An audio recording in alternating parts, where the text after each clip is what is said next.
আসসালামু আলাইকুম রহমতুল্লাহি ওয়া বারাকাতু। আমাদের এখানে একটা মোটামুটি ফেসবুকে পাবলিশড হয়েছিল একটি পুরান নলকূপের সাইড থেকে কিছু গ্যাস এর আভাস দেখা দিছে।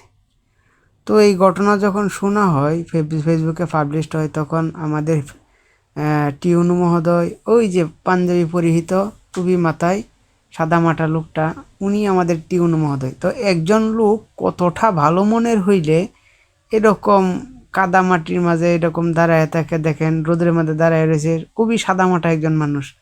তো আমি আমার মন থেকে দোয়া করি আমাদের টিউন মহোদয় আমাদের দুবারা থানায় আরও অনেক দিন থাকুক এবং আল্লাহ যেন ওনাকে দীর্ঘ হায়াত দান করে।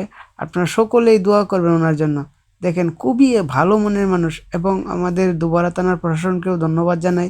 তারা এরকম একটা খবর শোনার পরে তাৎক্ষণিক তারা এই জায়গায় ঘটনাস্থলে পৌঁছেন।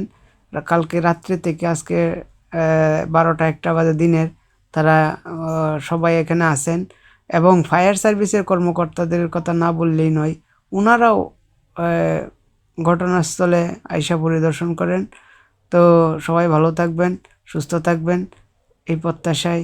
আর সবাই বিশেষ করে আমাদের টিউন মহোদয় স্যারের জন্য দোয়া করবেন। দেখেন খুবই সাদামাটা একজন মানুষ, খুবই ভালো মনের মানুষ। তো ভালো থাকবেন, সুস্থ থাকবেন এই প্রত্যাশায়। আবারও আসসালামু আলাইকুম রহমতুল্লাহি ওয়া বারাকাতুহু।